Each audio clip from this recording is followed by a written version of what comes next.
Welcome back to the SportsMax Zone, and we're heading to the Sport of Kings as Caymanas Park prepares to host the third running of the Mouttet Mile, the richest horse race in the English-speaking Caribbean, boasting a staggering purse of $250,000 US.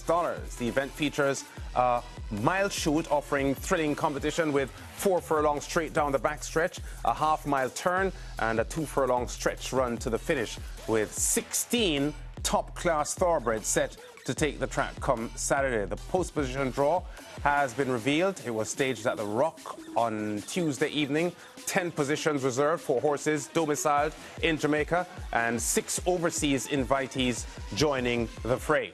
The horses native to Jamaica were selected based on the highest year-to-date earnings between January the 1st and the 30th of November this year, with an exciting twist that horses who have won one of the designated win and you're in races, including the Jamaica Derby, the Philip Fiani OD Gold Cup, the Jamaica Cup and the Port Royal Sprint, exempt from the selection process. Here's the full post position draw for the Mouttet Mile Invitational coming up on Saturday at Caymanas Park. Stock overseas entry, never raced in Jamaica before, coming from the high-powered Rowan Crichton barn. Crichton won the event last year, of course, with rough entry. Further and beyond, former horse of the year, Banadura, the Oaks winner, Desert of Malibu, who has won 10 races since arriving in Jamaica last year. Interest in Times Ahead, classic winner this year, the St. Leger winner it was. Barnaby, another entry from the USA. Anthony Nunes trains this one. Pack Place comes in here with victories in the USA as well. Fun Can Done was the Gold Cup winner in the 8th box here. Number 9, Atomica, 2-time horse of the year and one of the best fillies that Jamaica has ever bred. Horse of the year 2 years in a row. Legacy Isle is the most highly rated horse in this field. He's the only horse in the field with a stakes triumph in the United States, and he was drawn, I think, ideally in post position 10, the post position draw on Tuesday evening. The field is completed by Commandant, who is also representing the Rowan Crichton barn, Rhythm Buzz, who has won 4 of his last 5 races, Sistren Treasure, Wall Street Trader, Is That a Fact, who was 4th in last year's event, and Sheer Delight, who won the last time it raced in Jamaica, having scored twice in the United States. So a very, very tough field this is. Trainer Anthony Nunes, 3-time champion trainer, with 2 entries. Stock to be ridden by Shane Ellis, and Barnaby, the mount of Omar Walker, had mixed feelings about the draw. I have no complaints with 4 days to go. You know how it is with horses. You hope that everybody is happy and healthy and sound over the next 4 days. And yeah, the draws, well, it is what it is. I mean, 1 is not the favorite spot that I would have picked for any of my horses, but somebody has to draw 1. So, I have Shane Ellis on Stock, and I'm sure that he will work out a trip from down inside. And 6 for Barnaby is not bad. He'll be stalking anyway, so Omar will also work out a trip. Yeah, that's Anthony Nunes there, 3-time champion trainer in Jamaica. Leading trainer, current leading trainer, Jason DaCosta, who has 5 entrants, including the reserve entry Mamma Mia, expecting a highly competitive race. Oh, well, definitely the international horses are going to make the race a lot more competitive. Some of them are stakes quality horses. So it's definitely going to be a very competitive race. Yeah, Jason DaCosta, son of the legendary Wayne DaCosta, and back-to-back champion trainer in Jamaica at the moment. But this is a very tough field, Mariah and Ricardo. A field that, although Legacy Isle comes in here as a highest-rated horse based on what it has achieved overseas, it hasn't raced in Jamaica before. And there's no guarantee that it will perform in the way Rough Entry did last year, when Rough Entry, first time racing in Jamaica, scored a 7-length victory. There's no guarantee that the horse will act comfortably on a racetrack, and the travel as well, because he only arrived in Jamaica a few weeks ago. So this is a wide open race. I've been following racing now for well over 45 years or so, and I cannot think of a big race in Jamaica that appears to me to be so open. So you're saying, based from what Jason DaCosta just said, that the overseas entrance makes this race more competitive. You're saying that is accurate, because yes. I was thinking back to last year and saying, well, yes, the overseas entrance, but does it make it more competitive or more one-sided?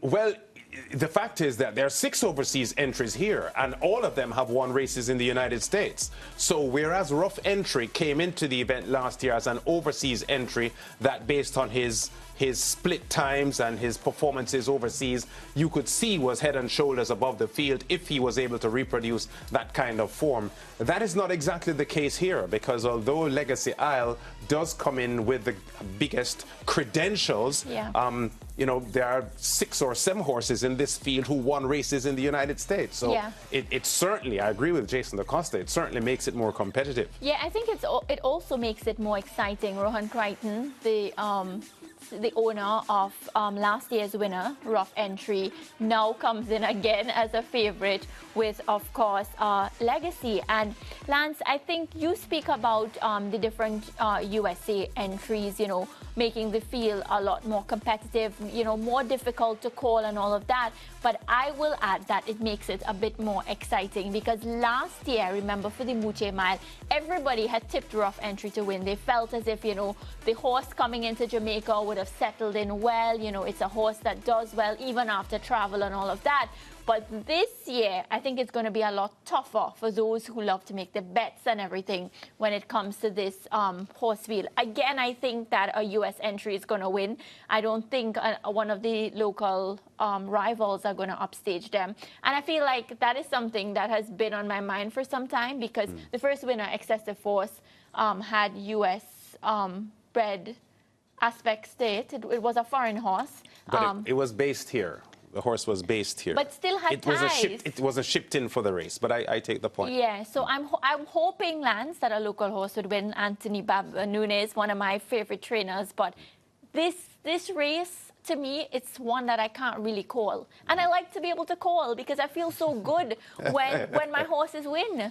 Yeah, you know, the U.S. bred horses and the horses shipped in from the USA for this event have very, very strong credentials. But there are a lot of fans of this super mare, Atomica, the 2-time Horse of the Year, who has good tactical speed, and she has won 17 of her 25 races. That's no mean feat. So Atomica has to come in here with a lot of respect, but based on the quality of the field and the reservation that a lot of racing fans have about her ability to survive in a field that is tough and the pace is hot and she gets harassed, that may be the Achilles heel for her, because she tends to be at her best when she runs comfortably down the backstretch. Some of the races, well, all of the races she has lost are races in which she had not been able to relax. Yeah. And I'm not sure she'll be able to relax down the backstretch here. Yeah, I know that you're not a betting man, Lance, but when you have a competitive field, like this one, where it is difficult, as Mariah pointed out, to pick a winner, unlike last year where it was a lot easier, that's good for betting, isn't it? Of course it is. Yeah. Of course it is. I think the betting will be very, very competitive here.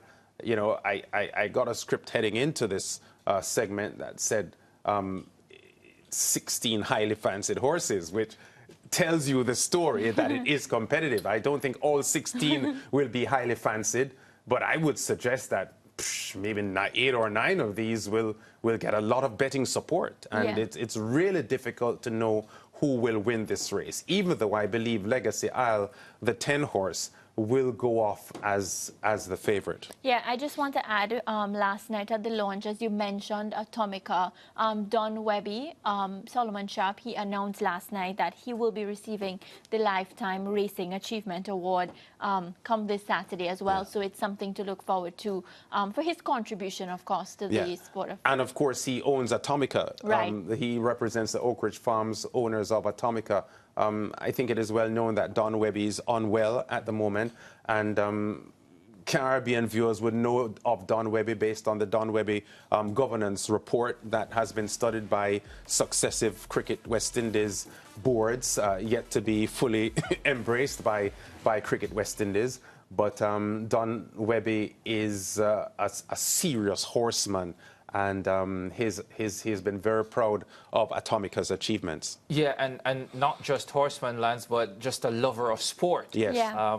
I think he competed at Boys and Girls Championship in his time, and of course his Well, company. at the time it was boys champs. It Yes. wasn't a combination It of was, both. Oh, there you go. He actually was a hurdles champion in Class 2 Yes. for Wow. St. George's College. I think he won the gold medal in the Class 2 110-meter hurdles, probably the early 80s or so, but he wasn't only a competitor, he was a gold medal winner. Yeah. Oh, wow. By the way, Lance, would you be surprised if there was a runaway winner on Saturday? Yeah, it always happens, Ricardo. Trust me.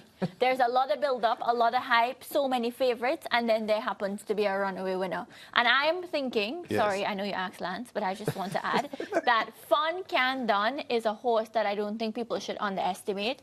I think I have a lot of time for the horse. I have to get ready. I have to prepare myself for when we do our presentation on Saturday. But after studying Fun Can Done, I think I'm going to give it some of my time. Yeah, the producer just told me in my ear that you just like the name of the horse. Really? Then I would Well, go that's with what, Atomica. I'm just I like repeating what he Atomica. said. What By does the way, he know Lance- about me and my horses? By the way, Lance, what are you wearing on Saturday? I'm not sure yet. Have you gotten your Wild Wild West outfit? No. I leave that to Mariah. Ramarak has already gotten No, but her outfit. you have to dress like Wild Wild West as well. I don't suspect that you have Wild Wild West outfits No, I've lying been- around in your closet, I which don't. means that you will I have don't. to get it between now and Saturday. I've been talking to him about it since we were assigned that assignment. I told him exactly what he needs to get, what type of shoes, what type of hat, everything. Did you order it for him? Because No. at this stage, It's too late to order it now. I don't know. Is there anywhere in Jamaica where you can go and get Wild Wild West outfits, Lance? I'm sure there is, but I haven't investigated yet. For me, the main thing is the presentation, not the outfit. No, but but Lance, you have to dress to fit the occasion. Don't worry And with the him. occasion is a Wild Wild West And occasion. I'm not saying I won't. I'm just saying that it hasn't been finalized yet. You notice I didn't ask Mariah. You didn't have to, because she lives for these occasions. What color is it going to be, Mariah? Black. Ooh. Trust me, it's going to be super hot. You have to tune in. So will you have a sheriff badge?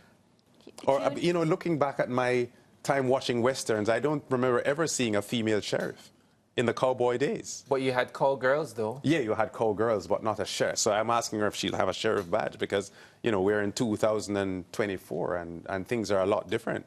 Women command a lot more presence and authority than they did back in the cowboy days.